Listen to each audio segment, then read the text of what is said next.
This video is brought to you by Dr. Kristen R. Bromley's Guitar Method Book Series and Online Music Academy. Hi, I'm Dr. Kristen Bromley. Welcome to my online academy. It's so great to be here with you in these online lessons.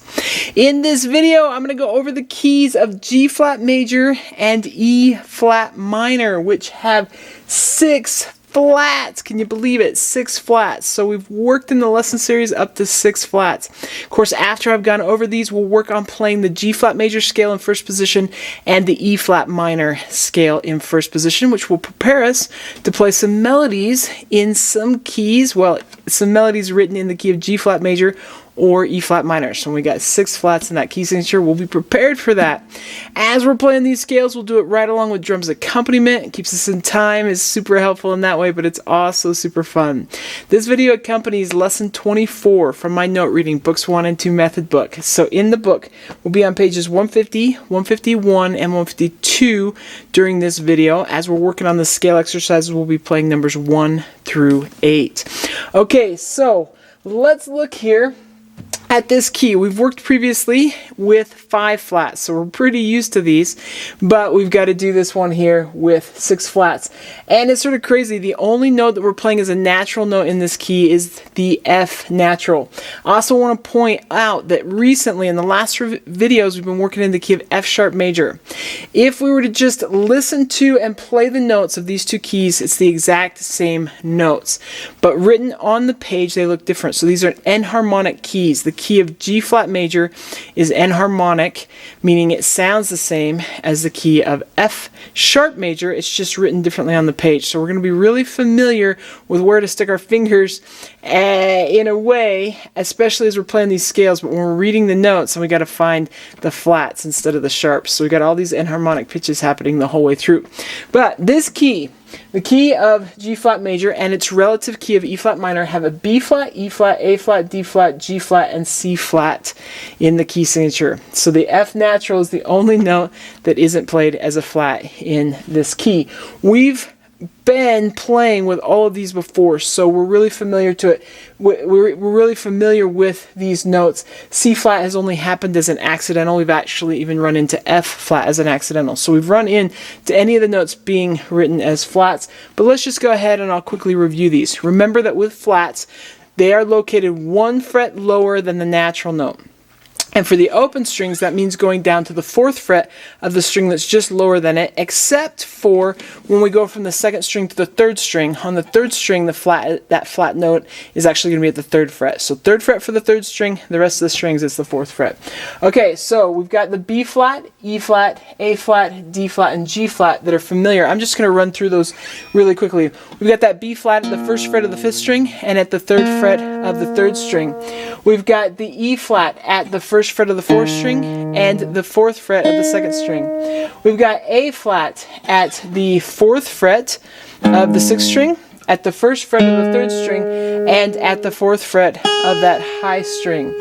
We've got D flat at the 4th fret of the 5th string and at the 2nd fret of the 2nd string. And we've got G flat at the 2nd fret of the 6th string, the 4th fret of the 4th string, and the 2nd fret of the top string. Then we've got the C flat. So that one's new to us in the key signature. So let's look at that one specifically. So we have our C natural at the 3rd fret of the 5th string and at the 1st fret of the 2nd string. So now C flat is going to be at the 2nd fret of the 5th string and at the open top string. So it's the same note enharmonically as B natural. So 2nd fret of that 5th string and the open 2nd string. So that's where our C flats are. Okay, so now we're ready to play these scales. And we've worked on scales before, but you can see them starting there on page 150. Get a little diagram for G flat major. Same notes as F sharp major, so it's gonna be familiar to us, but we'll be reading here in G flat major. We'll do it 4 times there. Numbers 1, 2, 3, and 4 go with that G flat major scale. When we're playing these scales in first position, here in this lesson series, we start on the lowest root. We play to the highest note that's in the key in first position, then we play back to that lowest root, and then if there's any notes below, in this case there's 1, we go down to that note, the F natural, and then come back. So we'll start off by doing 4 plucks per note, Then we'll do 3 plucks per note with number 2, 2 plucks per note with number 3, and 1 pluck per note with number 4. We want to work on that alternate picking that we've done so much of. So when 1 pluck per note is, or 4 plucks per note are happening, then we have that 4 plucks per note. When we have 3 plucks per note, we have 2 ways that we can do it. Down, up, down, up, down, up, down, up, down, up, down, up, maintaining that alternate plucking. Or we can do down, up, down, down, up, down, down, up, down, down, up, down. Both are valuable. Here in the video, as I'm playing this scale, I'm just going to do it one way, but you can practice it both ways right along with me. With number 3 then, with the 2 plucks, just that down, up, down, up, down, up, and so on. And then when we have 1 pluck per note, we'll just keep alternating as we're plucking the notes. Down, up, down, and so on and so forth. So we'll do that with the G flat major scale, and we do the same thing with the E flat minor scale. The only difference with the E flat minor scale is that we start on the lowest E flat pitch we have in first position, because that's our root note for E flat, and we start there at that first fret on the 4th string for E flat. Then we're going to play up to the A flat, down to the F, and back to the E flat. 4 plucks per note, 3 plucks per note, 2 plucks per note, and 1 pluck per note on numbers 5 through 8. So it's going to be great. Let's just go ahead and play these. They're going to happen twice each, first at a slower tempo and then a faster tempo.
Alright, awesome. In the next two videos that come out, which go with lesson 24 in the note reading book, we're going to work on reading some melodies written in these keys, or really, probably especially the key of G flat major, but we'll be reading some melodies that have the 6 flats in the key signature. It's going to be great. Take care, and I'll see you again. Thanks for watching this video. If you found it helpful, please hit the like button and subscribe to the channel. And be sure to check out more great content. You can find more information about me and my products at KristenBromley.com. Take care.